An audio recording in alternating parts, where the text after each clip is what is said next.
ময়দা আর ডিম দিয়ে খুবই মুখরোচক টিফিন রেসিপি আজ আমি আপনাদের সাথে শেয়ার করব। এটা চাইলে আপনারা সন্ধ্যার টিফিনের স্ন্যাক্স হিসাবে পরিবেশন করতে পারেন। বানানোটা যেমন সহজ, খেতে কিন্তু দারুণ স্বাদে হয়। চাইলে এই পদ্ধতিতে বাড়িতে একবার এই রেসিপিটি বানিয়ে দেখতে পারেন। আর বন্ধুরা, ভিডিওটি স্কিপ না করে শেষ পর্যন্ত দেখার জন্য আপনাদের কাছে অনুরোধ রইল।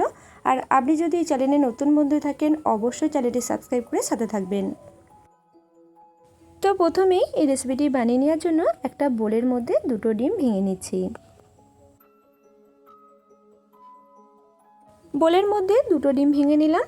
এবার এর মধ্যে দিয়ে দিচ্ছি 1 চামচ মতো কাঁচা লঙ্কা কুচি, সাথে দিয়ে দিচ্ছি একটা মিডিয়াম সাইজের পেঁয়াজ কুচি, আর দিয়ে দিচ্ছি স্বাদ মতো লবণ। এবার এর মধ্যে দিয়ে দিচ্ছি 1/2 চামচ মতো মিট মশলা, যাতে করে টিফিনটা খেতে একটু বেশি চটপটা লাগে। আর দিয়ে দিচ্ছি বেশ কিছুটা পরিমাণে ধনেপাতা কুচি। তো বেশ কিছু উপকরণ ডিমের মধ্যে দিয়ে দিয়েছি। এবার এই সব উপকরণগুলো ডিমের সাথে খুব ভালোভাবে মিশিয়ে নিচ্ছি।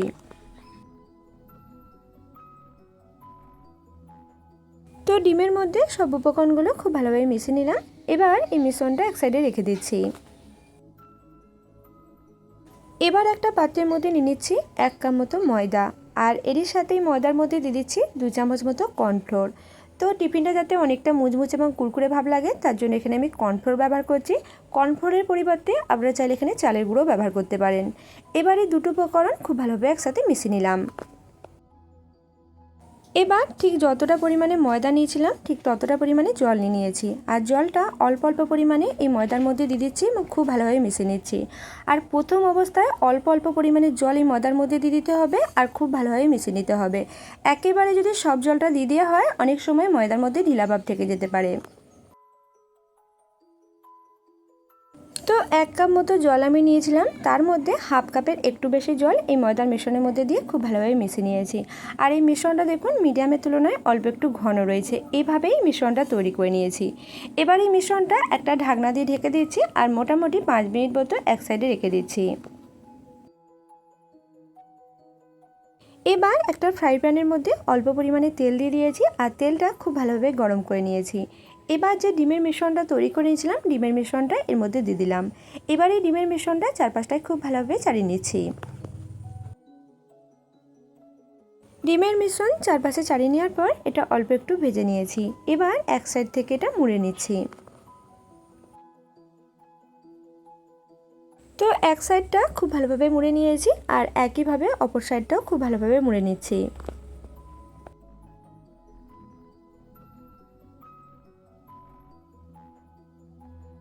তো একইভাবে দু সাইডটাই খুব ভালোভাবে মুড়ে নিয়েছি। এবার এটা উল্টে নিচ্ছি, আর অপর সাইডটা অল্প একটু ভেজে নিচ্ছি।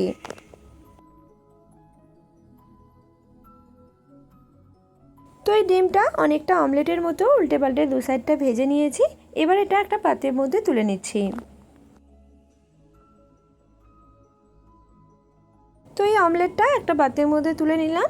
এবার একটা ছুরি দিয়ে এটা লম্বালম্বিভাবে কেটে নিচ্ছি।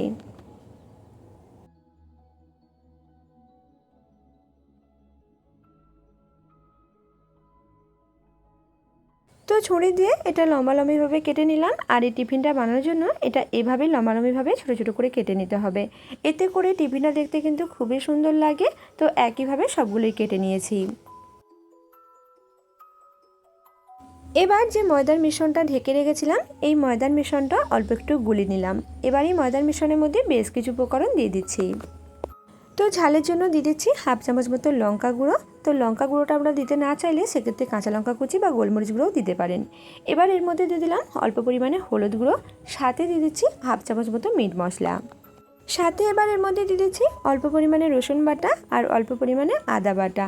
দিয়ে দিচ্ছি অল্প পরিমাণে গোটা জিরে, আর দিয়ে দিচ্ছি স্বাদ মতো লবণ।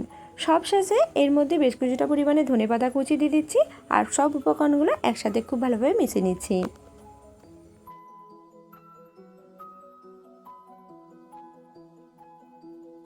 তো সব উপকরণগুলো ময়দার এই মিশ্রণের মধ্যে খুব ভালোভাবে মিশিয়ে নিয়েছি। আর এই মিশ্রণটা দেখুন মিডিয়ামের তুলনায় অল্প একটু ঘন রয়েছে। এভাবেই এই মিশ্রণটা তৈরি করে নিয়েছি। মিশ্রণটা অল্প একটু ঘন থাকবে, এভাবেই মিশ্রণটা তৈরি করে নেবেন। এবার যে ডিমের অংশগুলো কেটে নিয়েছিলাম, এই ডিমের অংশগুলো একটা একটা করে এর মধ্যে ডুবিয়ে নিচ্ছি। এদিকে এখানে বেশ কিছুটা পরিমাণে তেল গরম করে নিয়েছি আর ময়দার ব্যাটারের মধ্যে একটা একটা করে এগুলো ডুবিয়ে নিয়েছি আর গরম তেলের মধ্যে ছেড়ে দিচ্ছি। আর এগুলো ভেজে নেওয়ার জন্য তেলটা খুব ভালোভাবে গরম করে নিয়েছি। তারপর গ্যাসের ফ্লেম মিডিয়াম টু লোতে রেখেছি। গ্যাসের ফ্লেম মিডিয়াম টু লোতে রেখে এগুলো খুব ভালোভাবে উল্টে পাল্টে ভেজে নিচ্ছি।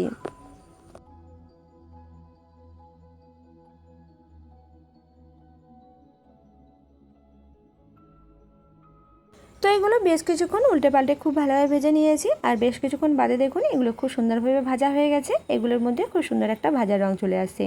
এবার এগুলো একটা ছান্তার মধ্যে ছেঁকে তুলে নিচ্ছি। তো দেখুন একইভাবে বাকি সব টিফিনগুলো ভেজে নিয়েছি। আর এই টিফিনগুলো ভাজার পর দেখুন দেখতে কতটা সুন্দর লাগছে, কতটা লোভনীয়। এগুলো দেখতে যতটা লোভনীয় হয় খেতে কিন্তু খুবই মুখরোচক আর এগুলো হয় খুবই কুরকুরে। বাড়িতে চাইলে এই পদ্ধতিতে টিফিনটা একবার বানিয়ে দেখতে পারেন। আর সন্ধ্যার টিফিন এগুলো স্ন্যাক্স হিসাবে পরিবেশন করতে পারেন যে কোনো চাটনি বা সসের সাথে। আর এই রেসিপিটি আপনাদের কেমন লাগলো অবশ্যই কমেন্ট করে জানাতে ভুলবেন না। আজকের মতো ভিডিওটা এখানেই শেষ করছি। আপনারা অনেক অনেক সুস্থ থাকবেন, ভালো থাকবেন।